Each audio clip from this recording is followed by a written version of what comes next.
सतगुरु सतान बरणी जाई और 100 मन धान बानगी माई।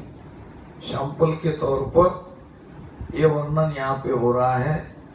पूरी की पूरी सत्ता अमर्याद है, वर्णन करना हमारे बस में नहीं है। सतगुरु सत्ता शीश में आवे। अच्छा, शीश में सतगुरु सत्ता कब आती है? सतगुरु सत्ता शिष्य में आने का मतलब क्या है? ये अभी जो आप भजन में कोई धूज रहा है, कोई रो रहा है, किसी की गर्दन पीछे झुकी है, कोई प्रेम से राम राम राम राम कर रहा है, बॉडी हैबिट कर रही है, इसका मतलब क्या? सदगुरु की सत्ता का प्रवेश आपके घट में सत शब्द के तौर पर हुआ।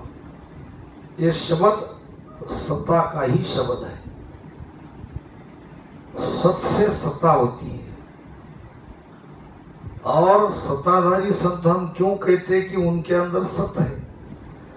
उन्होंने अपने भीतर के सत को जान लिया, वो उस सत तक पहुंच गए। हमारे सदगुरु सुखराम जी महाराज सत्ताधारी संत थे। ये थे भी कहना ठीक नहीं है, वो तो शरीर के लिए हम कह सकते हैं। सत्ता तो आज जो की त्यों है। कहा था महाराज ने, पूछा होगा किसी ने कि हे गुरु महाराज, आज आप हैं, आज आपकी सत्ता है, आपके जाने के बाद हमारा क्या होगा? महाराज ने जवाब दिया, ऐसा होगा कह रहा हूं मैं, क्योंकि वाणी के अवलोकन के द्वारा ऐसा जान पड़ता है। गुरु महाराज ने कहा होगा कि सुन सुन मेरो ज्ञान रे, की जो शब्द विचार, आजो सब सत लोक में मत पड़री जो हार। मेरे जाने के बाद घबराने की आवश्यकता नहीं है। मेरा तो केवल शरीर जाएगा, सत्ता तो यह जो कि तू आज तक चल रही है। अब उस सत्ता को कैसे जगाओगे? क्योंकि सत्ता जगाने के लिए सत्ताधारी सदगुरु चाहिए। ये सदगुरु के माध्यम से सत्ता प्रकटती है। अगर ऐसे सदगुरु नहीं मिले, घबराने की आवश्यकता नहीं। सुन सुन मेरो ज्ञान रे, की जो शब्द विचार, मेरे एक एक वचनों का विचार करो। मैं किस देश की बात कर रहा हूं, कैसे वो शब्द प्रकट होगा, ये संपूर्ण मेरे वाणी में जगह जगह पे मैंने कह रखी है। आपको केवल इतना ही करना है, वाणी को खोलना है। सत्संग के माध्यम से जो विषय आएगा उस विषय को सुनना है, सुनकर उसका मनन करना है, चिंतन करना है, विचार करना है। सुन सुन मेरो ज्ञान रे, की जो शब्द विचार, शब्द यानी यहां लिखे हैं वो शब्द, और विचार करने लग जाओगे तो आपके समझ में आएगा कि महाराज कहना क्या चाह रहे हैं। और जब आप विचार करके सुमिरन में लग जाओगे तो उस सस्वरूप आनंद पद में जाने में कोई देरी नहीं। ऐसा ये सत्ता का पराक्रम है। ऐसी सत्ता शिष्य के घट में प्रगटती है। चुगे चकोर चंद्र मुख जोवे, शीतल अगन किसी विध होवे, शशि के अमृत तब से शरीरा, साचा गुरु चंद्रमण हीरा। चूगे चकोर चंद्रमुख जोवे, चकोर पक्षी है, देखा तो नहीं होगा, नाम अवश्य सुना होगा। चकोर पक्षी करता क्या है? चकोर पक्षी का आहार है आग के निखारे। निखारे समझ रहे हो? लाल लाल, जब आग में कोयला डालते हैं, लकड़ी डालते हैं तो वो लाल लाल हो जाते ना। आप क्या कहते? अंगार। अरे वाह, बढ़िया। वो अंगारे या अंगार जो भी हो, वो लाल लाल वो खाता है। अब जाहिर है, जब जलती हुई आग, वो अंगार, वो निखार उसके मुंह में जाएगा तो अंदर तो जलन होगी कि नहीं? फिर क्या करता है? चकोर पक्षी का गुरु है चंद्रमा। ध्यान से सुनना एक एक चीज को। चकोर पक्षी का गुरु है चंद्रमा। वो आग के बिना रह नहीं सकता। आग तो उसका आहार है, वो तो उसे खाएगा। फिर क्या करता है? अपने गुरु का ध्यान लगाता है। उसका गुरु है चंद्रमा। उसका शरीर जलने लगता है, अंदर तपन होती है, फिर अपने गुरु का ध्यान लगाता है। वो ध्यान लगाते लगाते उनकी ज्वाला शांत हो जाती है। ऐसे ही हम सब चकोर पक्षी के जैसे हम भी आग के वो अंगारे खा रहे। कौन से खा रहे? काम, क्रोध, लोभ, मोह, अहंकार। ये कोई उससे कम थोड़ी है। इसमें सब जल रहे हैं। सारा संसार इसमें डूब रहा है। यही तो है भवसागर। काम, क्रोध, मद, लोभ में हो सब जग डूब्यो आय। सतगुरु हेलो पाड़िया हो, मैर सुनो आ जाय, नहीं तर डूबा था। हम भी तो डूबते ही थे, नहीं सुनते सत्संग, नहीं जाते वहां, तो डूबना तो लगभग तय था। जैसे सारा संसार काम, क्रोध, लोभ, मोह की आग में जल रहे, डूब रहे, वैसे हम भी डूब जाते। हमने गुरु महाराज की पुकार सुनी, गुरु महाराज का ज्ञान सुना, उसको धारण किया, सुमिरन करने लग गए। आज हमारे जीवन में शांति है। अब हम भी चकोर पक्षी हैं, हम भी ये आग प्राशन कर रहे हैं, तो हमारे लिए भी वही उपाय है। क्या करना पड़ेगा? हमें भी हमारे गुरु का ध्यान करना पड़ेगा। वेद कहते हैं ध्यान मूलम गुरुर मूर्ति, पूजा मूलम गुरुर पदम,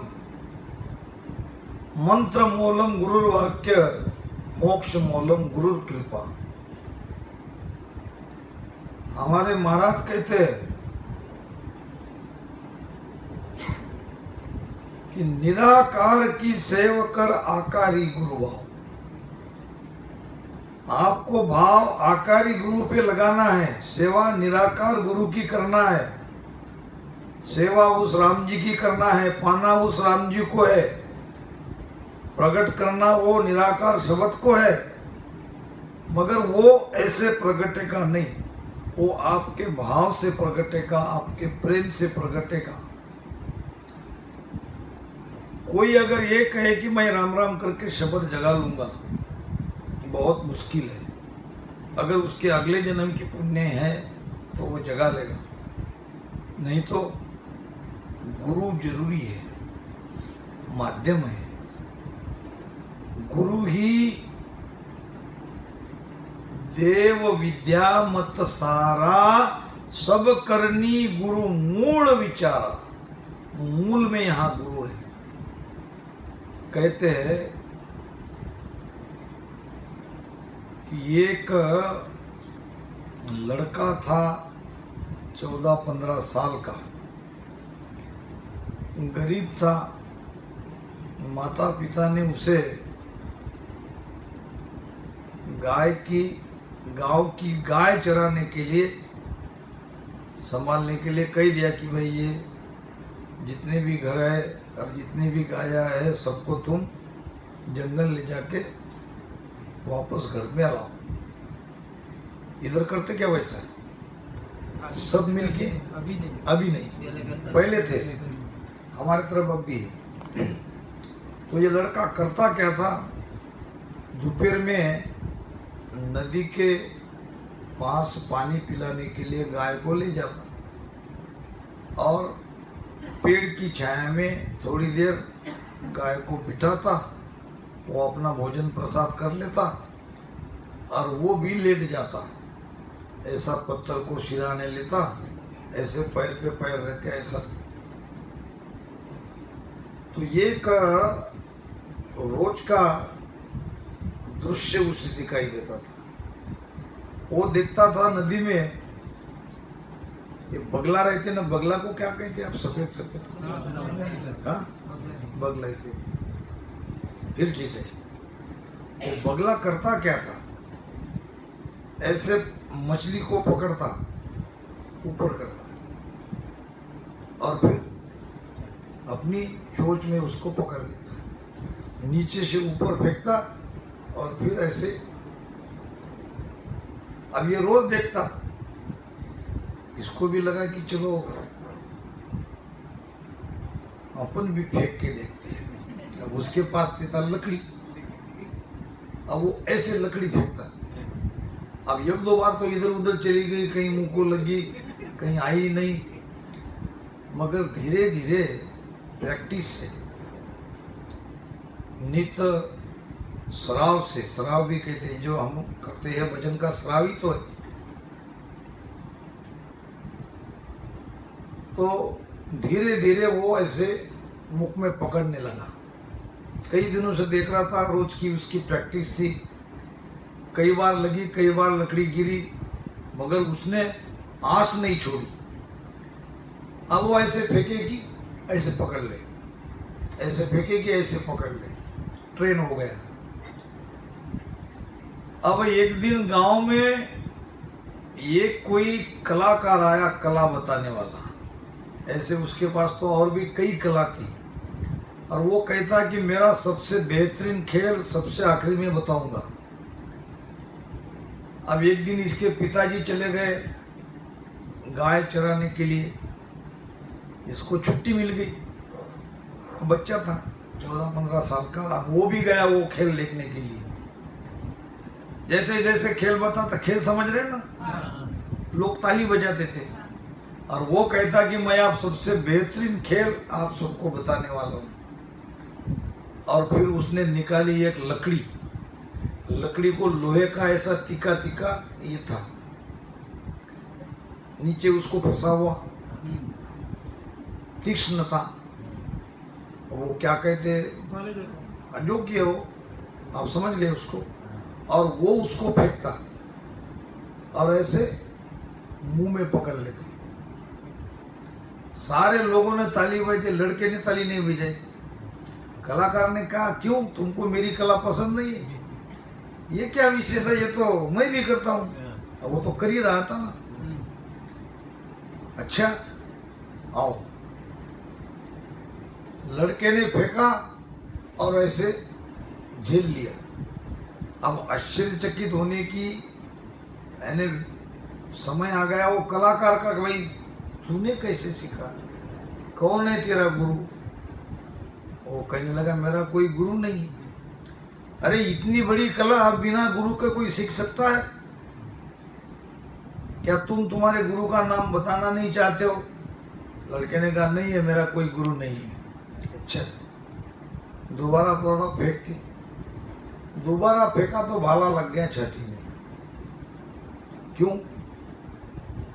गुरु तत्व का अपमान हुआ। क्या हुआ यहाँ? गुरु तत्व का अपमान हुआ। गुरु तो उसका था। हम महाभारत में सुनते हैं कि एकलव्य को द्रोणाचार्य ने धनुर्विद्या सिखाना मना किया तो उसने एकलव्य का पुतला बनाया कि नहीं? और उसने तो कुछ सिखाया नहीं, न उनसे कुछ सीखा, मगर उनको गुरु मानना जरूरी है। माना और देख देख के बाण चलाने लगा। बाण में इतना ट्रेन हो गया कि जब पांडव और कौरव अपने कुत्ते के साथ उस वन में आ रहे थे तो इसने बाण से बरोबर कुत्ते के, उसके साथ द्रोणाचार्य भी थे, और अपने गुरु को गुरु दक्षिणा देने के लिए बाण मारा, कुत्ते के मुख में, जीभ में लगा, आर पार हो गया। द्रोणाचार्य ने कहा ये कौन है? इतना धनुर्धारी। मैं तो समझता था कि अर्जुन से समान कोई धनुर्धारी है नहीं, ये कौन पैदा हुआ? और मेरे अलावा तो कोई गुरु संसार में है ही नहीं। ये कौन है जिसने कुत्ते के बरोबर मुख में बाण मारा? देखा तो आगे एकलव्य खड़ा था। गुरु महाराज दिखते ही दंडवत प्रणाम किया, झुक गया। ए उठ, तू मेरा शिष्य नहीं है, मैंने तुम्हें कब सिखाया? गुरु महाराज आपने जरूर नहीं सिखाया, मगर मैंने आपको गुरु माना है। अरे जब मैंने सिखाया नहीं तो आप, तेरा गुरु मैं कैसा हुआ? वो देखा तो गुरु द्रोणाचार्य की मूर्ति थी और उसे देख के उसने ये सीखा। अब नाइलाज से उसको आशीर्वाद देना पड़ा, क्योंकि गुरु तत्व का जो एक प्रकार से सुख है या जो सम्मान है वो वहाँ नहीं हो सकता। अब यहाँ इस लड़के के छाती में वो भाला अंदर धस गया। क्यों धसा?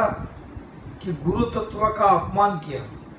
अगर कह देता मेरा गुरु वो बुगला है, बुगला तो था, अरे देख के सीखा तो बुगला से ही तो देख के सीखा। बुगला मेरा गुरु है ऐसा कहता तो उसके छाती में वो बाला नहीं जाता। कहने का मतलब महाराज कहते हैं कि जैसे चंद्रमा चकोर पक्षी का गुरु है, उनके तरफ ध्यान करने से उनकी ज्वाला भीतर की थमती है, इसी प्रकार हम भी हमारे गुरु मूर्ति का अगर ध्यान करेंगे तो हमारे अंदर के ये काम क्रोध रूपी ज्वाला, क्रोध से बड़ी ज्वाला कोई है नहीं, ये भी जरूर थमेगी। अब ये गुरु कौन है? जो आपको रास्ता बताने वाला वो भी गुरु है, और जो आपको सांसों सांस में भेद बताने वाला वो भी गुरु है, जो आपको नियंचर जगाने वाला, सत्सबद जगाने वाला वो भी गुरु है। और इन दोनों तीनों को नहीं मानते तो आदि सदगुरु, सर्वात्मा के सदगुरु तो है ही। कहीं भी निष्ठा रखो मगर गुरु चाहिए, नहीं तो हमारे भीतर में शांति नहीं आएगी। शशि के अमृत बसे शरीरा, और साचा गुरु चंद्रमण हीरा। शशि होता है चंद्रमा, और चंद्रमा में अमृत है, देखा क्या किसने? वाणी में तो बात आई है। हमारे तरफ कोजागिरी पूनम मनाते हैं, इधर है क्या कोजागिरी? शब्द भी नहीं सुना। ठीक है, अब वो कौन सी पूनम है ये नहीं पता। करते क्या है, मोहल्ले मोहल्ले के एरिया एरिया के सभी लड़के जमा होते हैं। हमारी बहन बेटियां भी रहती है और दूध को गर्म किया जाता है। उस विशेष, उसका नाम नहीं आ रहा, वो पूर्णिमा है विशेष। हाँ, कौन सी? शरद पूर्णिमा। चलो बढ़िया। तो आप लोग करते क्या हो? दूध को गर्म करते और वो पीते हो? क्यों पीते हो? हाँ, बोलो बोलो। बिल्कुल बरोबर। उस दिन चंद्रमा का प्रतिबिंब वो दूध में पड़ने से वो दूध एक मेडिसिन का काम करता है। वो दूध को पीने से अनेक प्रकार की बीमारियां दूर होती है। ऐसे हमारे पूर्वापार से ये चली आ रही है। तो चंद्रमा में अमृत है, मगर वो अमृत अमर करने वाला नहीं है, वो रोग को मिटाने वाला है। तो आप लोग इस बात को जानते हो तो बड़ी अच्छी बात है। तो शशि के अमृत बसे शरीर।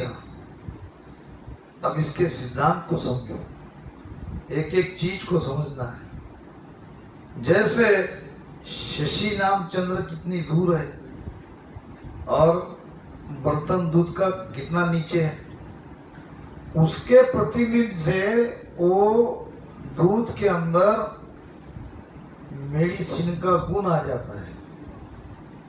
ऐसे ही हमारे सदगुरु की सुरती हमारे तरफ रही तो हमारा कल्याण क्यों नहीं होगा, ये कहना चाह रहे महाराज। कबीर साहब फरमाते हैं, कछुआ अंड धरे जल भीतर, कछुआ अंड धरे जल भीतर, चित मन सुरत लगावे, चित मन सुरत लगावे, आप रहे दूर जल के बाहर, सुरत अंड पर धारे, सुरत अंड पर धारे, ऐसो कोई नेह लगावे, ऐसो कोई नेह लगावे, नेह लगावे प्रभु पावे, नेह लगावे प्रभु पावे, ऐसो कोई नेह लगावे। कछुआ करता क्या है? कछुआ जल के भीतर में अंडी देती है और 2-3 किलोमीटर 4 किलोमीटर दूर चली जाती है और वहां से अपने अंडों पर सूरत लगाती है। देखो सूरत कितनी ताकतवर है। 3-4 किलोमीटर दूर से अपने अंडों पर सूरत लगाती है और सूरत से अंडे में से बच्चे निकलते हैं। इससे भी आश्चर्य की बात क्या है? इससे भी आश्चर्य और है, ऐसे कई कछुए अपने अपने अंडे देके सब दूर दूर चले जाते हैं, मगर जब वो अपने बच्चों को लेने आते हैं तो अपने बच्चों को बराबर पहचान लेते हैं। कितनी विशेष बात है। अब सूरज से ही तो अंडे को फोड़ रहे हैं ना, तो दूसरे के बच्चे भी ले जा सकते हैं? नहीं, अपनी सूरज से किस अंडे में से वो बच्चा पैदा हुआ ये समझने की शक्ति उस कछुए में है। ऐसी हमारे गुरु महाराज हमसे कितने भी दूर रहे, उनकी सूरत हमारे पर रही, हमारा बाल बाका नहीं हुआ। ये सुरती का तो खेल है सारा। तो महाराज कहते हैं, शशि के अमृत बसे शरीरा और साचा गुरु चंद्रमणि हीरा। सच्चे गुरु कैसे है? चंद्रमणि हीरा के जैसे। चंद्रमणि हीरा देखा? आप तो हीरे के प्रदेश वाले हो, नहीं देखा। नाम सुना? नाम सुना?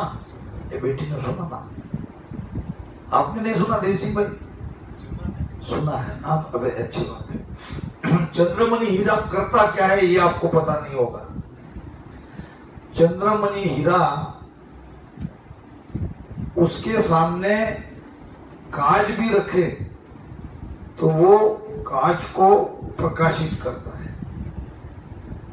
एक राजा था, एक राजा को किसी ने एक अनमोल हीरा भेंट दिया उपहार स्वरूप। फिर राजा को लगा कि चलो इसकी कीमत करनी चाहिए। नगर के जितने जोहरी है, हीरा के पारखी है, सबको बुलाया, कहा कि ये किसी ने मुझे उपहार स्वरूप में दिया है, बताओ इसकी कीमत क्या है। बड़े बड़े जोहरी अनुभवी उस अनमोल हीरे की कीमत एक नहीं लगा सके। कोई कहेगा लाख, कोई 1.5 लाख, कोई 2 लाख, कोई 4 लाख, कोई 5 लाख। राजा ने कहा ये नहीं चलेगा, आप मुझे एक कीमत बताओ और उसकी उतनी ही कीमत कैसी है ये सिद्ध करके बताओ। अब तो बड़ी मुश्किल है। यहां तो कीमती में भी एक मत नहीं हो रहा था, तो कोई एक निश्चित कीमत करके उसको सिद्ध कैसे किया। सबको कहा लाख वाला जो है वो आ जाओ सामने और बताओ ये लाख का क्यों है। 4 लाख वाले को कहा आओ तुम बताओ 4 लाख क्यों है, सिद्ध करके बताओ मुझे। सबने हाथ फेंक दिए, महाराज क्षमा करे, फिर ये कौन बताएगा। तो कहने लगे कि हमारे नगर में एक बूढ़ा जोहरी था, अगर वो अभी है तो उसको आप बुलाओ, वही इसकी कीमत लगा सकते हैं, हमारे बस की बात नहीं। 80-85 साल का वो बूढ़ा जोहरी,